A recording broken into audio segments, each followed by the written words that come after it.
Vous souvenez-vous de Pale Rider? Ce western classique nous a fait découvrir le mystérieux prédicateur incarné par Clint Eastwood. Près de 40 ans plus tard, la vie des acteurs a radicalement changé. Certains sont devenus des légendes, d'autres ont disparu d'Hollywood, et certaines histoires se sont terminées tragiquement. Rejoignez-nous pour découvrir ce qu'ils sont réellement devenus après le film. Carrie Snodgrass incarne Sarah Wheeler. L'histoire commence avec Carrie Snodgrass, la mère dévouée Sarah Wheeler, pilier de la fragile communauté minière. À 39 ans, elle devient la protectrice farouche de sa fille et l'incarnation de la conscience morale qui s'oppose à l'avidité et à la violence. Par sa force tranquille et sa douleur contenue, son personnage a conféré au film une dimension profondément humaine et inoubliable. Malheureusement, Carrie Snodgrass est décédée le 1 avril 2004 à l'âge de 58 ans, des suites d'une insuffisance cardiaque contractée alors qu'elle était en attente d'une greffe de foie à Los Angeles. Sa disparition a bouleversé de nombreux fans, qui ignoraient toutes ses souffrances silencieuses durant ces dernières années. Bien avant Pale Rider, sa performance dans le Journal d'une femme de ménage avait stupéfié Hollywood, lui valant une nomination aux Oscars et des récompenses prestigieuses presque du jour au lendemain. Pourtant, au moment même où la gloire arrivait, elle s'en éloigna après être tombée amoureuse du musicien Neil Young. Leur fils Zeke naquit avec une paralysie cérébrale et Snodgrass choisit de se retirer des projecteurs pour s'occuper de lui.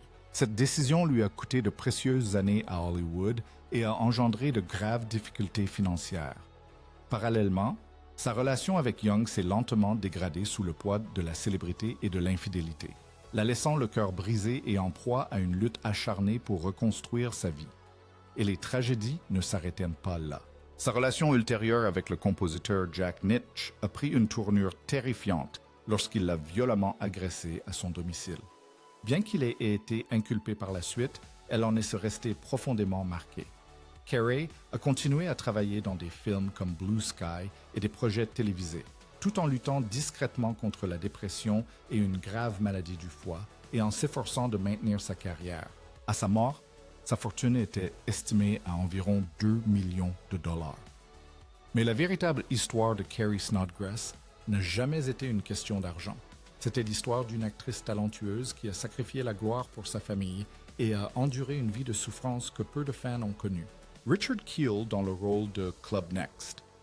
Voici Richard Kiel, qui incarnait Club, le colosse au service du brutal patron des mines. À 46 ans, il est devenu cette figure imposante et silencieuse dont la présence massive a fait de lui l'un des personnages les plus inoubliables du film.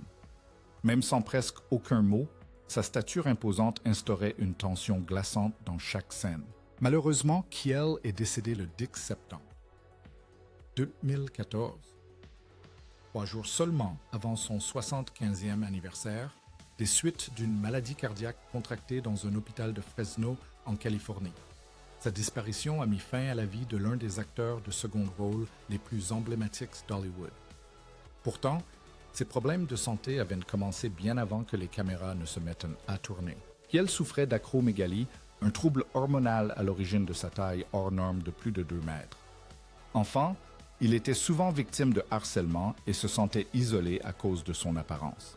Malgré ces difficultés, Kiel a patiemment construit une carrière en s'appuyant sur ce qui avait autrefois rendu sa vie si difficile. Sa présence imposante a fait de lui un méchant inoubliable, notamment dans le rôle de Jaws, l'assassin aux dents d'acier des films de James Bond, L'espion qui m'aimait et Moonrakers. Derrière cette figure terrifiante à l'écran se cachait un homme étonnamment doux. Son premier mariage s'est soldé par un divorce, une épreuve douloureuse qui l'a profondément marqué.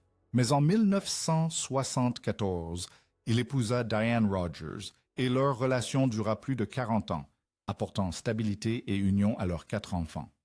Plus tard, Kiel parla ouvertement de sa conversion religieuse qui l'aida à vaincre l'alcoolisme, un combat que peu de ses fans connaissaient. Même après s'être éloigné des grands rôles, il continua d'apparaître dans des projets comme Happy Gilmore et prêta plus tard sa voix à un personnage du film d'animation Disney Ray Ponce. Lorsqu'il est décédé en 2014, avec une fortune estimée à 2 millions de dollars, Le méchant imposant dont le public se souvenait s'était révélé être quelque chose de très différent dans la réalité. Clint Eastwood dans le rôle du prêcheur. Nous retrouvons Clint Eastwood, l'énigmatique pistolero connu sous le nom de prêcheur, le protecteur silencieux qui se dresse entre une ville minière sans défense et une cupidité impitoyable. Il avait 55 ans lorsqu'il devint cette force tranquille de la justice dont la présence est le moteur de toute l'histoire. Avec un calme glacial et une autorité morale inébranlable, son personnage est devenu le pilier spirituel du film. En 2026, Clint Eastwood, âgé de 96 ans, restait actif dans l'industrie cinématographique après l'une des plus longues carrières de l'histoire d'Hollywood. Sa fortune était estimée à environ 375 millions de dollars, fruit de décennies de carrière comme acteur, réalisateur, producteur et investisseur. Pourtant, son ascension au rang d'icône hollywoodienne fut loin d'être facile.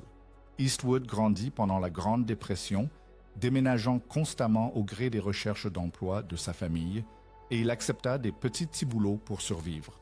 Sa percée arriva lorsqu'il révolutionna le western avec la trilogie de L'Homme sans nom, comprenant Le Bon, La Brute et Le Truand, et il consolida ensuite sa légende avec la série de films sombres et réalistes de l'inspecteur Harry.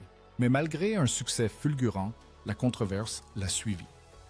Les critiques ont fustigé la violence de ses films et ses opinions politiques conservatrices, le plaçant au cœur de vifs débats à Hollywood. Pourtant, Eastwood a continué de prouver son talent artistique en réalisant des chefs-d'œuvre comme Impitoyable et Million Dollar Baby, tous deux récompensés par un Oscar. Alors que sa carrière atteignait des sommets historiques, sa vie personnelle demeurait tout aussi tumultueuse. Eastwood fut marié 2 fois, mais eut également de nombreuses relations, avec lesquelles il eut 8 enfants de 6 femmes différentes. Plusieurs de ces relations se chevauchèrent, engendrant des années de batailles juridiques et de tensions émotionnelles. Sa liaison avec l'actrice Sandra Locke se termina par un procès retentissant qui choqua Hollywood, tandis que ses relations ultérieures suscitèrent également un vif intérêt public. Malgré son âge avancé, Eastwood est resté remarquablement actif, menant une vie disciplinée, pilotant lui-même des hélicoptères, jouant régulièrement au golf et continuant de développer des projets cinématographiques. L'homme qui débarqua un jour en ville dans la peau du mystérieux prédicateur est finalement devenu une figure bien plus importante, l'une des légendes les plus tenaces de l'histoire du cinéma. Richard Dysart dans le rôle de Koila Hood. Richard Dysart, qui interprète Koila Hood, l'impitoyable magnat des mines qui détruit une ville entière, avait 56 ans lorsqu'il est devenu cette force froide et calculatrice, incarnation de la corruption et moteur du conflit central du film.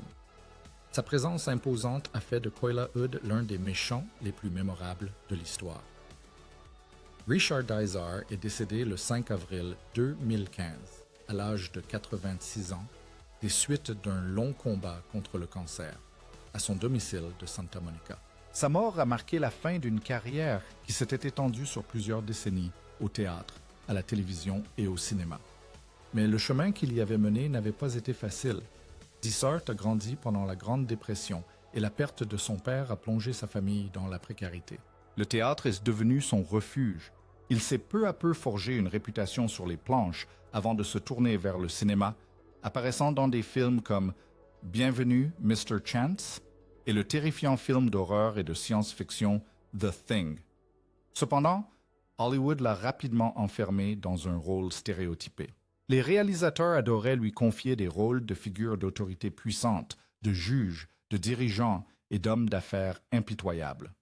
Ce succès lui apporta la reconnaissance, mais aussi une frustration sourde d'être cantonné à ce type de rôle pendant une grande partie de sa carrière.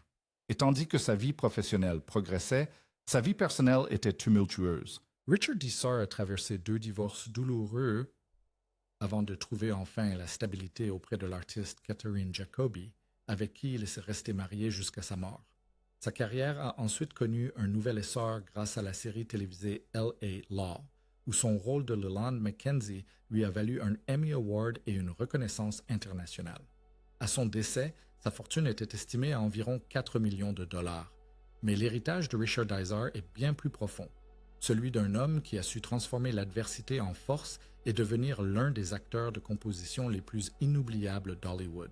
Billy Drago dans le rôle du shérif adjoint Mather. Passons à Billy Drago, qui interprétait le shérif à Joint Matter, cet homme de main froid et impitoyable au service de l'Empire minier, d'une loyauté sans faille. Âgé d'environ 39 ans, il devint l'ombre cruelle du principal antagoniste, insufflant intimidation et violence au cœur même de l'histoire. Son regard perçant et son calme glaçant conféraient à son personnage une intensité sombre qui rendait chaque confrontation dans le film plus périlleuse. Billy Drago est décédé le 24 juin 2019 à l'âge de 73 ans, des suites d'un AVC survenu à Los Angeles. Sa disparition a mis fin discrètement à la vie d'un acteur dont le visage inoubliable a terrifié le public pendant des décennies, mais dont l'histoire a véritablement commencé dans la misère. Né dans une famille pauvre d'origine amérindienne et romani, Drago a grandi confronté à la pauvreté et à la discrimination. Il explora plusieurs voies, travaillant comme journaliste pour l'Associated Press, animateur radio et même comme cascadeur. Ses premières années furent instables, mais elles forgèrent en lui l'acteur intense que le public reconnaîtrait plus tard. Sa carrière explosa véritablement lorsqu'il incarna le gangster glacial Frank Nitti dans Les Incorruptibles, un rôle qui fit instantanément de lui l'un des méchants les plus mémorables d'Hollywood. La télévision suivit rapidement, avec des apparitions dans X-Files, Walker, Texas Ranger et un rôle récurrent dans Charmed, où son personnage de Barba, un démon sinistre, devint rapidement un favori des fans. Les réalisateurs le choisissaient fréquemment pour incarner de dangereux criminels en raison de son regard envoûtant et de sa menace sourde. Pourtant, loin des plateaux, la vie de Drago était bien plus humaine que celle des méchants qu'il interprétait. Son premier mariage s'effondra sous la pression d'une carrière instable, le laissant profondément marqué. Plus tard, il connut une relation amoureuse durable avec l'actrice Silvana Gallardo, et ils restèrent ensemble pendant des décennies, jusqu'à la mort de cette dernière en 2012. Drago continua de jouer jusqu'à un âge avancé, apparaissant dans des films comme le remake de La colline a des yeux et Mysterious Skin, se forgeant discrètement une carrière estimée à environ 1,5 million de dollars. Pourtant, ceux qui le connaissaient le mieux se souvenaient d'une toute autre facette de sa personnalité que celle de ses personnages. Michael Moriarty dans le rôle de Hall Barrett. Vient ensuite Michael Moriarty, qui incarnait Hall Barrett, le mineur déterminé à lutter contre la corruption et à défendre la justice dans une communauté désespérée. À 44 ans, il devint le pilier moral de l'histoire, l'homme ordinaire prêt à défier de puissants ennemis. Son personnage symbolisait la force tranquille qui permit à la ville de survivre. En 2026, Michael Moriarty, âgé de 85 ans, mène une vie plus paisible après des décennies de célébrité. Sa fortune est estimée à environ 5 millions de dollars, amassée grâce à sa carrière d'acteur, son travail au théâtre et même sa passion pour le jazz. Pourtant, son enfance a été marquée par une certaine instabilité. Ses parents ont divorcé lorsqu'il était encore jeune et les déménagements constants l'ont plongé dans un profond isolement. Le théâtre est devenu son refuge. Après des études d'art dramatique, Moriarty a commencé à se faire remarquer sur les planches, puis au cinéma, où sa performance magistrale dans Bang the Drum, aux côtés de Robert De Niro, a révélé un talent exceptionnel. Sa carrière a pris un tournant décisif lorsqu'il a incarné le procureur Ben Stone dans la série télévisée New York, Police Judiciaire, Law and Order. Un rôle qui lui a valu une reconnaissance internationale et de nombreuses récompenses. Mais ce succès s'est brutalement effondré lorsque Moriarty s'est publiquement opposé à des responsables politiques et à la direction de la chaîne au sujet de la censure et de la violence à la télévision. La controverse a entraîné son départ précipité de la série, le laissant isolé professionnellement pendant des années. Alors que sa carrière connaissait des difficultés, sa vie personnelle était tout aussi tumultueuse. Moriarty s'est marié 4 fois, et plusieurs de ces unions se sont soldées par une rupture douloureuse, marquée par de profonds conflits de personnalité et sa longue lutte contre l'alcoolisme. Et à un moment donné, il s'est même exilé au Canada, se qualifiant d'exilé politique et tentant de reconstruire sa vie loin d'Hollywood. Aujourd'hui, il vit en grande partie à l'écart des projecteurs, laissant derrière lui un héritage complexe. Chris Penn dans le rôle de Josh LaHood. Nous commençons avec Chris Penn, qui interprète Josh LaHood, le fils impulsif dont la colère menace constamment de déclencher des violences.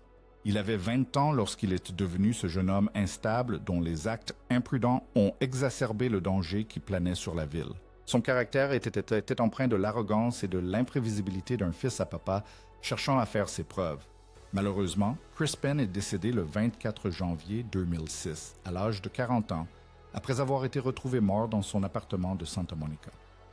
Les rapports médicaux ont confirmé que la cause du décès était une maladie cardiovasculaire, une hypertrophie cardiaque et la présence de médicaments dans son organisme ayant contribué à ce drame. Il fut inhumé au cimetière Holy Cross de Culver City, laissant Hollywood sous le choc de sa disparition si soudaine. Pourtant, la vie de Penn avait toujours été complexe. Issu d'une famille d'artistes renommés, il était le frère cadet de l'acteur Sean Penn, et les comparaisons constantes pesaient lourdement sur lui. Malgré des rôles à ses débuts dans des films comme Rumblefish et la comédie musicale à succès Footloose, Chris a souvent eu du mal à se démarquer de la notoriété de son frère. Sa carrière a connu un nouvel essor grâce à son apparition dans Reservoir Dogs, film culte de Quentin Tarantino. Mais le succès a eu un prix. Tout au long des années 1990, Penn a lutté contre la toxicomanie et une prise de poids importante. Des problèmes qui ont insidieusement nui à sa santé et à sa carrière. Il a continué à tourner dans des films comme True Romance, Rush Hour et The Funeral, prouvant ainsi son talent remarquable. Mais l'instabilité de sa vie personnelle l'a empêché d'atteindre les sommets que beaucoup estimaient qu'il méritait. Finalement, ces difficultés ont eu raison de lui. Chris Penn ne s'est jamais marié et a souvent vécu une vie marquée par l'isolement affectif, malgré sa célébrité. Sa maladie cardiaque, aggravée par des années de surmenage et de consommation de substances, a finalement emporté sa vie prématurément. À sa mort, avec une fortune estimée à 5 millions de dollars, Chris Penn laissait derrière lui une carrière riche en performances magistrales et un poignant témoignage de la fragilité du succès à Hollywood. Sidney Penny dans le rôle de Megan Wheeler. Viennent ensuite les performances de Sidney Penny, qui interprète Megan Wheeler, la jeune fille innocente qui voit en le mystérieux prédicateur un héros envoyé pour sauver sa famille. Elle avait 14 ans lorsqu'elle est devenue le symbole poignant d'innocence et de foi dans cette histoire. À travers le regard de Megan, le public a été témoin de l'espoir discret qui maintenait en vie ces mineurs en difficulté. En 2026, à 55 ans, elle était toujours en vie et continuait de travailler occasionnellement pour la télévision et le cinéma, menant une vie plus paisible, loin des projecteurs. Sa fortune, estimée à environ 3 millions de dollars, est le fruit de plusieurs décennies de carrière d'actrice. Pourtant, son enfance était loin d'être ordinaire. Issue d'une famille d'artistes, Penny a commencé à chanter dès l'âge de 3 ans lors des concerts de son père. Lorsqu'elle a incarné la jeune Maggie Cleary dans des productions comme Les oiseaux se cachent pour mourir, elle avait déjà acquis une notoriété nationale et remporté un Young Artist Award. Son rôle dans Pale Rider a confirmé son talent et son statut d'une des jeunes actrices les plus prometteuses des années 1980. Cependant, la transition d'enfant star à actrice adulte s'est avérée bien plus difficile que prévu. Penny a continué à travailler à la télévision, notamment dans des feuilletons comme All My Children et Amour, gloire et beauté, où elle a été nommée aux Daytime Emmy Awards. Comme beaucoup d'anciens enfants acteurs, elle a connu de longues périodes où les rôles importants se faisaient plus rares, Hollywood peinant à la voir autrement que dans les rôles de sa jeunesse. Sa vie personnelle n'a pas été sans difficulté. Penny a épousé le producteur Robert Powers et a construit une vie de famille loin du tumulte d'Hollywood, élevant leur fils tout en conciliant travail et maternité. Le couple resta uni pendant des décennies, mais un drame survint lorsque Powers décéda en 2024, laissant Penny inconsolable après la perte de son compagnon avec qui elle avait partagé la majeure partie de sa vie adulte.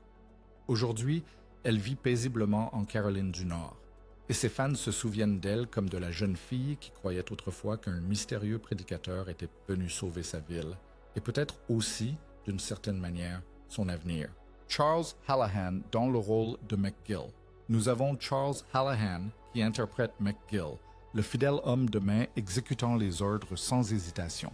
À 42 ans, il devint le bras armé discret du criminel, contribuant à instaurer un climat de terreur parmi les mineurs. Sa présence conférait au conflit un réalisme saisissant. le rendant encore plus poignant. Charles Hallahan décéda le 25 novembre 1997, à l'âge de 54 ans, des suites d'une crise cardiaque survenue alors qu'il conduisait à Los Angeles. Sa mort soudaine a bouleversé ses collègues et mis fin à la carrière d'un acteur travailleur qui avait consacré des décennies à se forger une réputation au cinéma, à la télévision et au théâtre. Pourtant, son parcours avait débuté dans des circonstances bien plus modestes. Issu d'une famille irlandaise catholique de la classe ouvrière, Hallahan avait très tôt compris que le succès exigerait des efforts constants. Il a servi dans la marine américaine comme infirmier avant de se consacrer pleinement à la comédie, étudiant le théâtre et obtenant des diplômes supérieurs. Sa persévérance a porté ses fruits lorsqu'il a commencé à apparaître dans des productions majeures, notamment le classique de science-fiction The Thing et le drame sportif Vision Quest. Au fur et à mesure que sa carrière prenait de l'ampleur, le public télévisuel s'est fait connaître pour sa présence imposante dans des séries telles que Hunter, où il incarnait le capitaine Charlie Devane.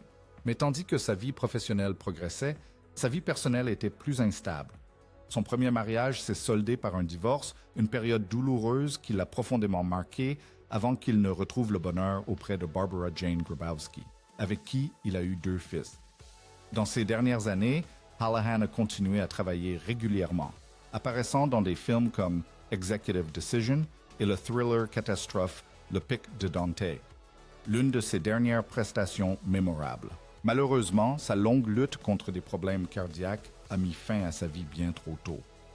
À son décès, avec une fortune estimée à $1 million, il a laissé un héritage bien plus précieux que la simple richesse. John Russell dans le rôle de Stockburn. Vient ensuite John Russell, qui interprète Stockburn, le shérif impitoyable qui transforme les tensions de la ville en une confrontation mortelle. Il avait 64 ans lorsqu'il devint l'autorité impitoyable dont la cruauté et le contrôle firent de lui la menace finale du film. Sa présence imposante conférait une intensité glaçante au dénouement. John Russell mourut le 19 janvier 1991, à l'âge de 70 ans, des suites d'une insuffisance cardiaque et de complications liées à un emphysème. Sa mort a discrètement mis un terme à la carrière d'un acteur chevronné qui avait passé des décennies dans les westerns, au cinéma comme à la télévision. Son enfance s'est déroulée pendant la Grande Dépression et la perte de son père l'a contraint à mourir prématurément.